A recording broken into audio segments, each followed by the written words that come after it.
Kumlan and Ablat Gemara. Today's Daf is Daf Lunches Amid Aleph, and it's Wednesday. We're having the machlekes between Rav and Shmuel. If yesh chuppah lepsulus, that if you just did a chuppah with no kedushin prior for someone that is forbidden to marry a kohen, does that disqualify her already from eating truma shabas kohen from her own family or not? According to Rav, yesh chuppah lepsulus, and she's disqualified. According to Shmuel, since this chuppah will never turn into a bia because it's forbidden, therefore she's not disqualified. Coming to Rav Sheish, I want to support Rav. Says the Gemara, when Rav Luches Amid Aleph, right in the middle of the page, where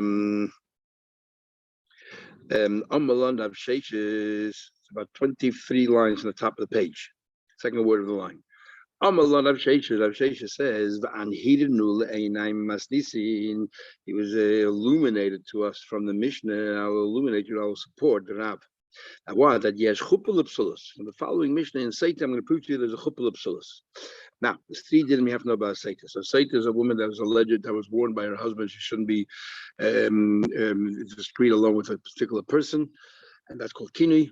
And then there's Stida, they did spend this time in seclusion. Now, there's a couple of dinim that we accept as a norm, and then later on we'll see this as some who argue. And that is, one is a tachas ishech. She has to be married to her husband already before he has the right to make these accusations, and before she has to drink the water to prove her innocence. So tachas ishech, they have to be married, number one. Number two is that he has to be menukim oven. He couldn't have done a sin. If he continued living with her in sin when he shouldn't have lived with her after he warned her and she was stealing with Adam, and he continued living with her, and the water will no longer do his job. And so it has to be menukim oven. And number three, that his intimacy with her has to take place prior to the boil to the other person. But if it's the reverse, again, there's no din of Seita. So says the B'nai. Now bear all that in mind. Now let's go to the Mishnah. It says Amen. When he makes a swear, it says in the pasuk twice Amen. Amen, that yes, I'm innocent right now. But what's the second Amen? In other words, once he talks about one thing, he can accuse of other things as well, and she has to respond. So she has to say Shaloi. She has to then come along and say the following thing. She says Shaloi sotisi arusa. While I was engaged as well, I was merely betrothed. I didn't stray. Nesua, not while I was married. So those are two contrasts, either engaging the period of engagement or the period of marriage. And Shemedes Yevamos, while I was waiting to marry, my brother-in-law had no affairs. Oknusa, when I actually ended up marrying my brother-in-law. And in all these cases, she can be accused of a Satan she has to drink. Now, let's understand the case of Arusa. Hi, Arusa Echidami. What's going on here? He warned her while she was in the state of an Arusa, and then it was Stida Kini and Stida, and then he wants to bring it to Beis Hamikdash to give a drink while she's in Arusa. How can it be Arusa Bas Mishtoyik and Arusa? Arusa B'chlal doesn't have to drink; she's only engaged. But now we learned Arusa Shemedes Yom. They're accused of these allegations. They don't drink, but they forfeit their exhibit, but they don't drink. Ella, the konya must be that the drinking period had to happen after they got married. But but it says Arusa is. What happened here? The konya law kishi Arusa. He warned her while she was in a state of Arusa. He stopped her, and she was a seclusion with this person while she's in Arusa. But when did he take her to the Beis Hamikdash? Only after they got married. Now, if that's what happened, so it means he warned her already before he consummated the marriage, and he continued to live with her. So he lived in sin. It doesn't work. Will it work? It won't be effective. But Tanya, learn the pasuk, and that the person is innocent from sin. He doesn't any sin. The word is effective. But the person is not innocent. The word will not be effective. So how can it be? So how can you have the incident happened while they were Arusa, and they brought Beis Hamikdash to drink, and she got married. So how can it be? And if he lived with her, in other words, he married her and he lived with her, he committed a sin. Must be chuppah. Must be. How did he cement that relationship through a chuppah? But he never lived with her. So we see clearly from here that a chuppah is effective. We see clearly from here that a chuppah is effective, even though there was no didn't consummate the marriage, just a chuppah, and therefore he can give her to drink. The same thing by truma, it disqualifies her. That's it, ayah. And we'll call it, because the pasuk says tachas isha, she has to be married, and all they did with the chuppah, yet we consider her married. even though that this is a chuppah that will not turn into a bia because it's forbidden. You're not live with her while he keeps her. So the same thing over here. And the way Rashi learned before that there was no kedushin prior, it must be talking about as well here, and there's no real kedushin prior. Omar, you think you're happy now? Okay, so you figured out a way with chuppah. Still doesn't help us. Why does it help us? Okay, you took away the problem of being a Rosh Menukah oven because he didn't consummate the marriage, but the din is that his intimacy has to take place prior to the boil, but it didn't happen according to you. But you think it's better? Okay, also Rab Acha bar Chanina Medoraim, Rab Acha Chanina came from the south. Also, Masti to be Yode. He brought a brisa with him. The pasuk says that we accuse her of straying wild, and says Tachas Isha while she's married to her husband. Now, Isha, and then it says the pasuk, and you had relations with another man besides your husband. That means you already had relations with your husband. There was another man. If you already had a relation with another man before you had with your with your husband before another man. But if you had relations, all you had was chuppah, so you had no intimacy with your husband, you had somebody else, there's no din of seitza. So Rabbi Chacham is going to try to figure out a way where it's possible that he didn't consummate the marriage to get married. There was no bia after the chuppah. And so he's not a Rasha, and at the same time, his intimacy with her is before the boil. How's it possible? So he says very simply, let's say while they were engaged, he had relations with her, but not, he had clearly in mind not to marry her with that, but rather was just nus, was lust. And therefore, on the one hand, his intimacy was first. It doesn't matter if his intimacy was based on marriage or on lust. If his intimacy was first, on the other hand, when he didn't marry her in sin because all he did was chuppah. And therefore, it's possible. Says the Gemara, that's how you can learn when it comes to, remember there's two cases there about Yavam and about an ordinary woman. So let's go to the case. The Kavos, Shemeres Yavam. We had two cases also, Shemeres Yavam and Kongs. So you're going to learn the same thing. And you have to have his intimacy prior to the boil. You can say that he went for lust. But didn't we learn a few days ago that when it comes to Yevama, different than any other woman, because the Torah gave her to him, even if he did it for lust, she's already his wife, totally his wife. It's in the Surah. It's not a Rusa. Shemeres Yom Kadisha Ishtamau is his wife. Rav said clearly that when Yevama goes ahead and has a mind lust, it's completely his wife. It's completely his wife. Says why is he called a Shemeres Yavam? It's his wife. So Moshe says, you're right. We're talking about according to Shmuel. The Amar says, like Shmuel is the one that says that it's only kind of far as Nachla is concerned, inheritance, but not in every other respect. It's not really his wife, and that's why it makes sense. It's just like an Arusa. So the Gemara says, no, it doesn't make sense. Because remember, Rav Sheshes is trying to bring a proof to Rav who holds that yes, chupul of sulas. And you're telling me, but the only way to learn it, if you follow Shmuel, holds that by Yevama, it doesn't work. Now, you could have answered that in one argument we hold like Rav, one argument this Braisa holds like Rav, another argument the Braisa holds like Shmuel. But we want to find concrete support complete. Mida, you time it doesn't make sense. Ella, we're trying to prove Rav. Omar Rav says, you're right. I'll tell you, we'll give you a new answer. We're talking about Yavam.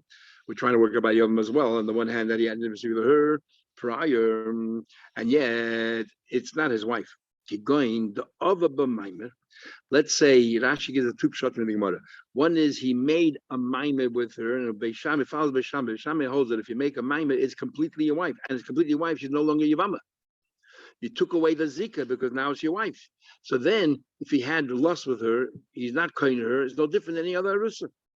So that's the first shot on Rashi. Rashi gives the second shot that he actually likes better, but that's the first shot on Rashi. So it follows Beisham. And therefore, if you have to have lust, and he doesn't get to become his wife. So right. If so, so once he did a maimer, this is a regular wife. What's the price breaking up? What's the mission breaking up two cases? This is breaking two cases, the same case. Says the Gemara, what do you mean? Well, the time making suya knusa lavcha demilsa. You have a problem with maimer, shemeres yavam, and arusa. And what about by an ordinary woman? It says this one here says knusa. It's the same thing, and yet we repeat it. Navas el nusuya didai beknusa the chavre. You want to give two examples. One where you directly marry her, and one where you're taking the place of your brother. The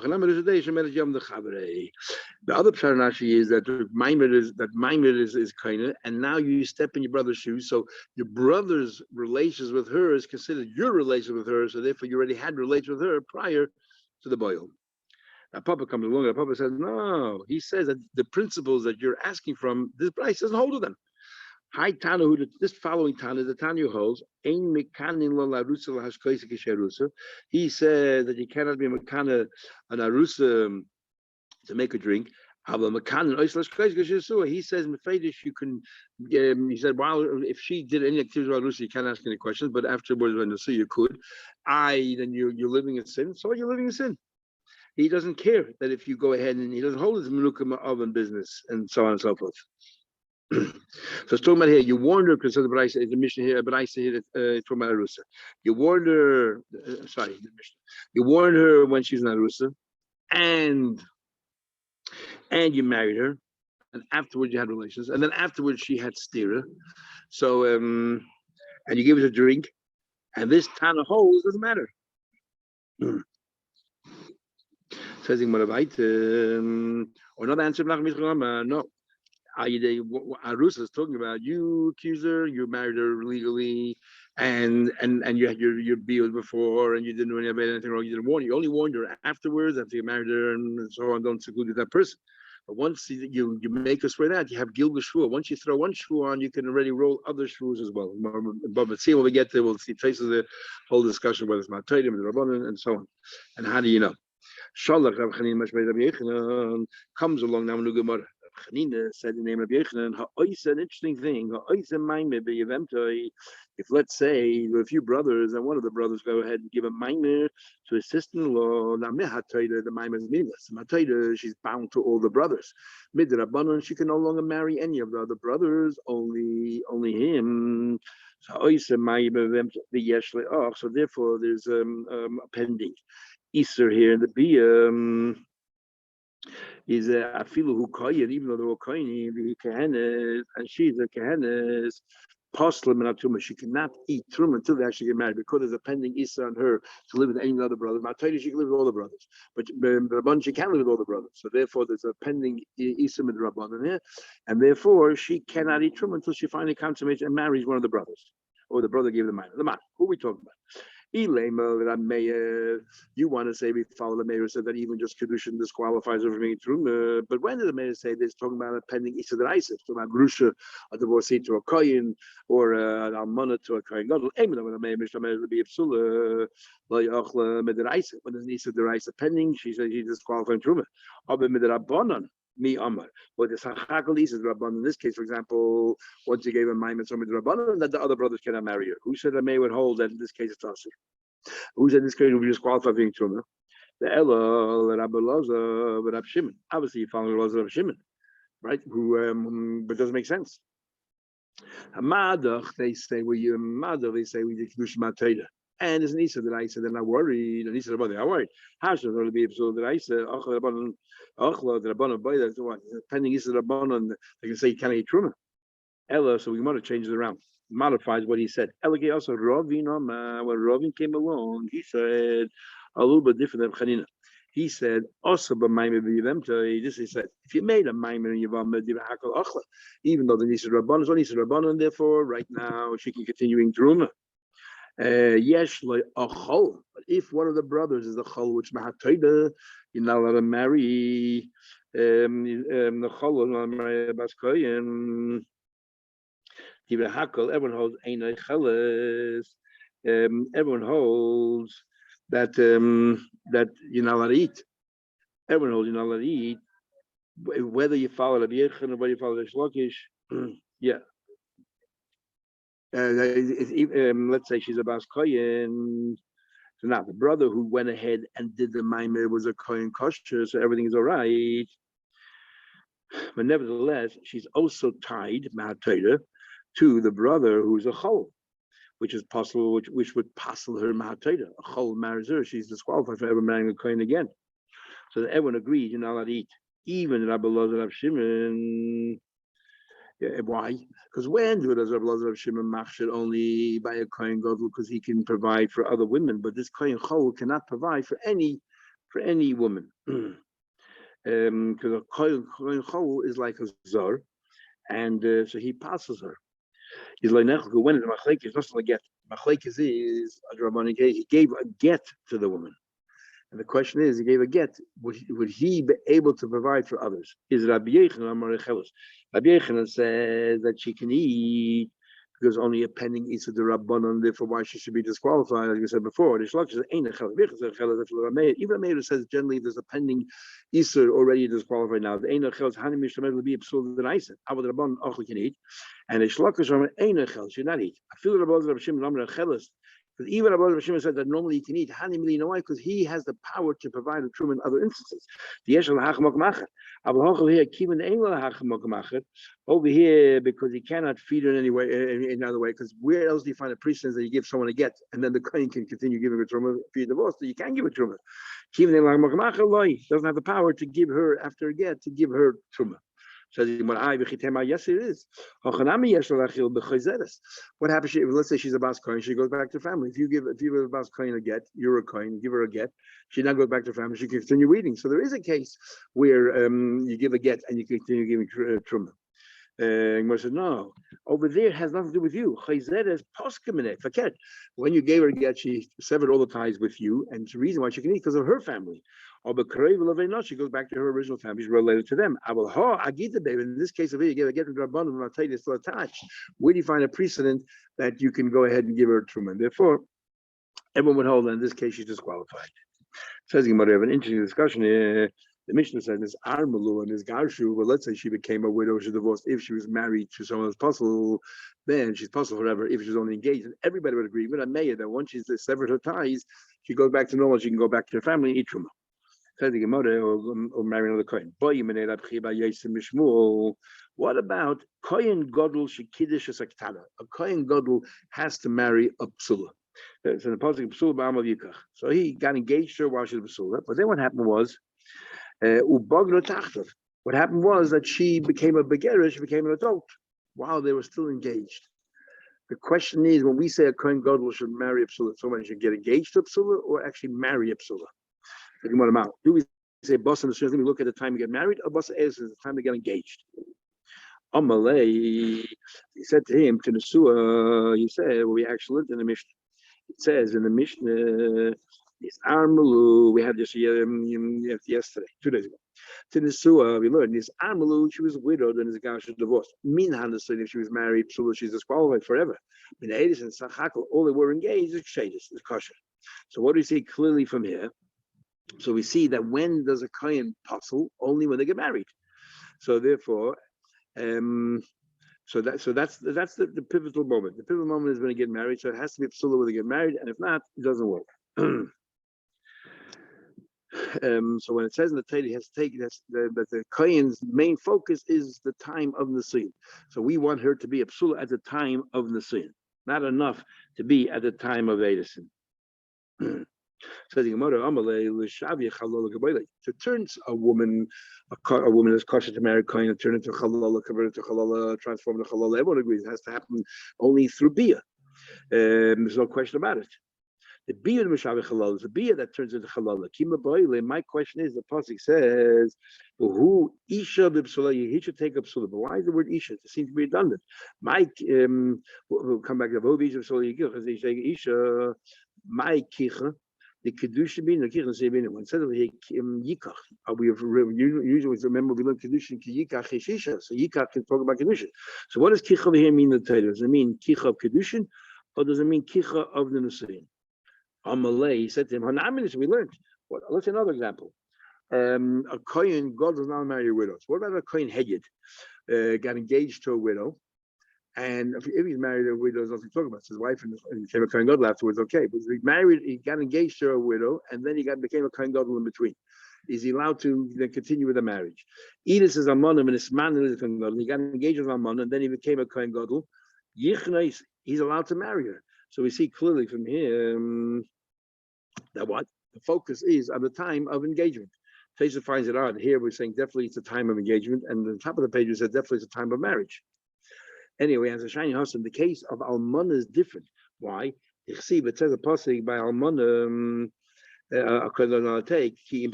It says over there. It says isha. It says yikach isha. Absula ma'amav yikach isha. So we have a pasuk yikach ba'u isha b'sula yikach, and then we have over there ba'almana which we shouldn't take. Absula ma'amav yikach isha.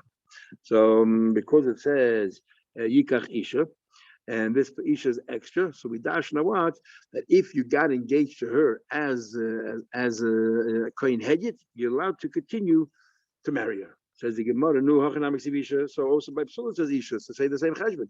If he got engaged to her while she's a Psula, he's allowed to marry her, even though now she's a Begaris. So we say Isha is singular. Achaz v'lo shtayim. We only learned, so we have two cases there. One case is a Kohen Hedjid who got engaged with a Psula and then she grew up, became an adult. Sorry, a Kohen Gadol who got engaged to a Psula and then she became a Begaris. And we have a case of a Kohen Hedjid married Almana and then became a Kohen Gadol. So we decided in the case of the Almana, we're going to allow him to continue with the marriage. In the case of the Begaris, we're not going to allow him to continue because it says Isha, only in one case you're allowed to. So you say, which one? Well, Mara Isa, why did you decide the case of Almana? Yes, in the case of Begaris, no. And the Gemara simply, in the case of the begetters, it's not the same person. She became an adult, and therefore it's not the same person who got engaged to, you got married to. So therefore we'll say, you know what, that's forbidden. The case of Almana, nothing changed physically, physiology. Her physiology didn't change whatsoever, and just he became a Kohen Gadol, and therefore he's allowed to. He's allowed to marry. The general question is, how do we understand, let's say, a Kohen? How do we understand a Kohen Hedjit to Kohen Yidin? How do we understand a Kohen Gadol to Kohen Hedjit? Is a Kohen Gadol a Kohen Hedjit plus, or is a Kohen Gadol a totally different kind of a person? Because if it's a Kohen Hedjit and plus, it makes it easier to understand how he's allowed to, if he got engaged legally, he can continue. But if it's a whole different person, doesn't matter what he did as a Kohen Hedjit. Now we focus on the Kohen Gadol. That's why we need a pasuk either way. Okay, we'll stop over here and continue tomorrow in Mitzvah Hashem.